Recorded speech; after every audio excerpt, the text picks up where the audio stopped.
UP के बहराइच में उस वक्त भागम भाग मच गई जब चेहल्लुम के जुलूस में ताजिया हाईटेंशन चपेट में आ गई। हाईटेंशन तार की चपेट में आ गई और जलने लगी। आग की लपटें देखकर अफरा तफरी का माहौल वहां पर बन गया। लोग इधर उधर जान बचाकर भागने लगे। आग लगते ही ताजिया धू धू कर जलने लगा। आग की लपटों से तार टूटने का खतरा भी बढ़ गया। अगर जलता हुआ ताजिया गिर पड़ता तो कोई बड़ा हादसा हो सकता था।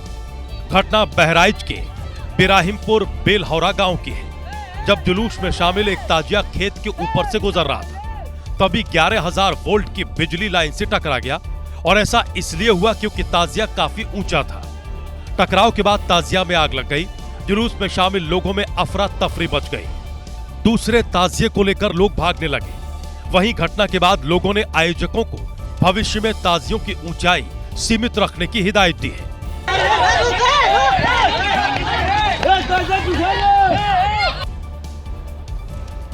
देहरादून में हाईवे पर उस वक्त अफरा तफरी का माहौल हो गया जब एक चलती कार में भीषण आग लग गई। समय रहते कार सवारों ने कूदकर अपनी जान बचा ली। वहीं थोड़ी ही देर में कार आग का गोला बन गई। आग का मंजर देख सड़क पर अफरा तफरी मच गई। हाईवे के दोनों तरफ लंबा जाम लग गया। ये पूरा मामला देहरादून हरिद्वार हाईवे के बीच का है, जहां विंडला सोसाइटी के पास चलती कार में आग लग गई। कार में बैठे सभी कार सवारों को सुरक्षित बाहर निकाला गया। सूचना पर पहुंची फायर ब्रिगेड की टीम ने कड़ी मशक्कत के बाद आग पर काबू पाया। इस दौरान हाईवे पर भारी भीड़ जमा हो गई। एक तरफ गाड़ियों की लंबी लाइन लग गई तो स्थानीय लोग भी इस घटना को कैमरे में कैद करते नजर आए। दिल्ली में 15 अगस्त के दिन दर्दनाक हादसा हो गया। एक 7 साल का बच्चा पतंग लूटने के चक्कर में नाले में जा गिरा। बच्चे के लिए रेस्क्यू ऑपरेशन चलाया गया लेकिन कुछ पता नहीं चला।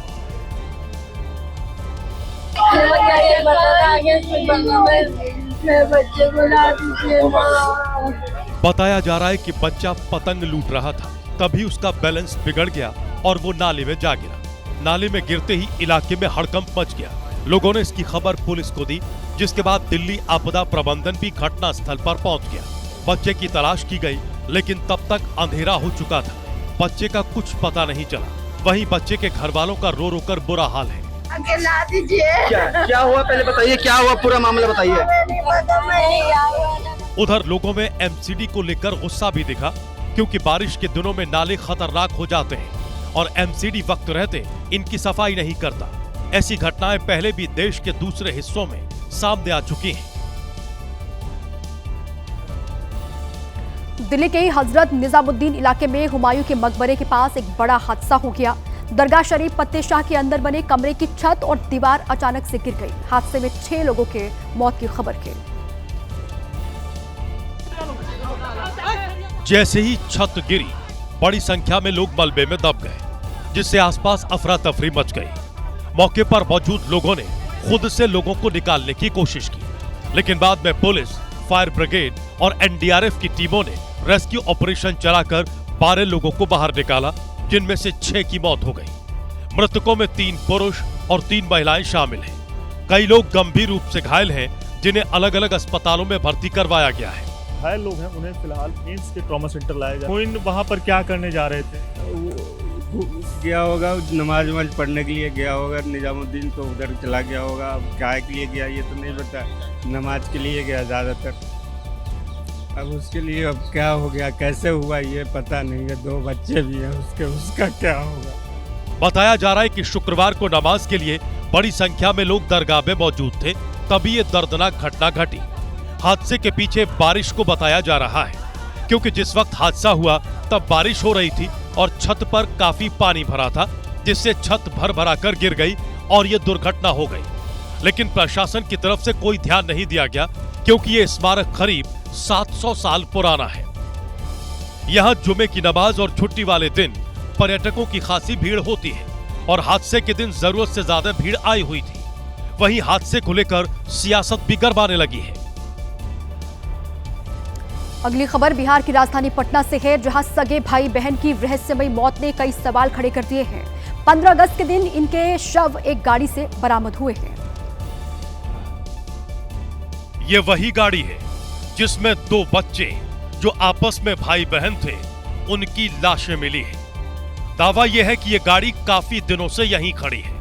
पटना के पाटलिपुत्र थाना क्षेत्र में पड़ने वाले इंद्रपुरी रोड नंबर 12 पर जब पुलिस पहुंची तो गाड़ी के शीशों को तोड़कर शव को बाहर निकाला गया। बच्चों का परिवार सदमे में है। कुछ समझ नहीं आ रहा कि आखिर ये सब कैसे हुआ। परिवार का कहना है कि दोनों बच्चे पास में ही टीचर के यहां ट्यूशन पढ़ने गए थे। जब काफी देर तक लौटे नहीं तो टीचर के घर फोन किया गया। पता चला कि बच्चे जा चुके हैं। परिवार को अनहोनी की आशंका हुई तो पुलिस को जानकारी दी गई। परिवार के लोग टीचर पर ही शक जाहिर कर रहे हैं। बच्चों के शवों को पोस्टमार्टम के लिए भेज दिया गया है और पुलिस मामले की जांच को आगे बढ़ा रही है। और दोनों बच्चों की उम्र 5 से 10 साल के बीच में है। जख्म के निशान बहुत ज़्यादा नहीं है शरीर पर जिनके, तो अभी ये भी नहीं बताया जा सकता कि मृत्यु किस कारण से हुई है। तो मृत्यु कैसे हुई है और किस कारण से हुई है दोनों भी कह पाना मुश्किल है। 5 से 10 साल के बीच बताई जा रही है। पुलिस का कहना है कि बच्चों के शरीर पर चोट के निशान मिले हैं। फिलहाल पुलिस के लिए सबसे बड़ा सवाल यही है कि आखिर इस रहस्यमयी मौत के पीछे की वजह क्या है। यूपी के मेरठ में स्वतंत्रता दिवस का जश्न तब मातम में तब्दील हो गया जब डीजे बजाने को लेकर छिड़े विवाद में एक व्यक्ति पर जानलेवा हमला हो गया और इलाज के दौरान उसकी मौत की खबर है, जिसके बाद पूरे इलाके में तनाव का माहौल हो गया। घटना से लोगों में भारी आक्रोश देखने को मिला। मृतक के परिजनों और स्थानीय लोगों ने हंगामा किया। तनाव बढ़ता देख मौके पर भारी पुलिस बल तैनात किया गया है। ये पूरा मामला मेहताब मोहल्ले का है, जहां लोगों का आरोप है कि डीजे के विवाद के बीच कुछ लोगों ने अब्दुल करीम नाम के शख्स पर धारदार हथियार से हमला बोल दिया, जिससे उसकी मौत हो गई। हमले में एक युवक भी गंभीर रूप से घायल हुआ है, जिसका इलाज किया जा रहा है। वहीं मृतक के परिजनों का रो रो कर बुरा हाल है। घटना से लोगों में उबाल है। उधर पुलिस ने लोगों से शांति बनाए रखने की अपील की है और मामले की तफ्तीश में जुटी है। यूपी के बस्ती में एक गांव में उस वक्त चीख पुकार मच गई जब एक घर में गैस सिलेंडर में धमाका हो गया। इस हादसे में 7 बच्चों समेत 9 लोग घायल बताए जा रहे हैं। हादसे से गांव में हड़कंप मच गया। आनन फानन में सभी घायलों को एम्बुलेंस से अस्पताल पहुंचाया गया। हादसे में झुलसे लोगों की हालत गंभीर देखते हुए उन्हें जिला अस्पताल रेफर कर दिया गया, जहां सभी का इलाज हो रहा है। घटना बस्ती के टेंगरिया राजा गांव की है, जहां घर के अंदर सिलेंडर को बदलते वक्त तेज धमाके के साथ ब्लास्ट हो गया और आग लग गई, जिसमें घर पर मौजूद 7 बच्चे और 2 लोग बुरी तरह से झुलस गए। मौके पर पहुंची पुलिस और गांव के लोगों की मदद से सभी को अस्पताल में भर्ती कराया गया। पंजाब से अगली खबरें। पंजाब के फिरोजपुर में गहनों की दुकान में गोलियां चल गई। दुकान लूटने आई बदमाशों को जब लगा कि वो अपने मकसद में कामयाब नहीं हो पाएंगे, तब उन्होंने दुकान के मालिक को गोली मार दी। पहले तो ये दोनों बदमाश किसी आम ग्राहक की तरह अंदर खड़े होकर गहने निकलवा रहे थे। इनके ठीक बगल में उस ज्वेलरी शॉप का कर्मचारी था और सामने जो गहने निकाल रहा है वो था उसका मालिक। जैसे ही ट्रे पर गहने रखे गए, उसी वक्त बदमाश ने बंदूक निकाल ली। कुछ सेकंड बाद दूसरे ने भी अपनी कमर में खोसी हुई बंदूक निकाली।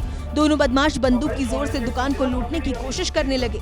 तभी ज्वेलरी शॉप के मालिक ने उनसे बंदूक छीननी चाहिए। बात बिगड़ती देख लुटेरों ने गोली चला दी। लूट की नाकाम कोशिश के बाद बदमाश फरार हो गए। ज्वेलरी शॉप का मालिक अस्पताल में भर्ती है। पूरा देश आज कृष्ण जन्माष्टमी के रंग में रंगा दिखाई दे रहा है, जहां हर कृष्ण मंदिर में भक्तों का सैलाब उमड़ रहा है। लोग भगवान कृष्ण की आराधना करते हुए दिखाई दे रहे हैं।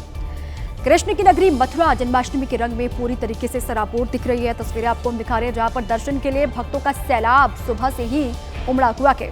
बड़ी संख्या में कृष्ण भक्त अपने आराध्य के दर्शन के लिए मंदिर पहुंच रहे हैं। मथुरा में आयोजित मंगला आरती में भी बड़ी संख्या में श्रद्धालुओं ने हिस्सा लिया।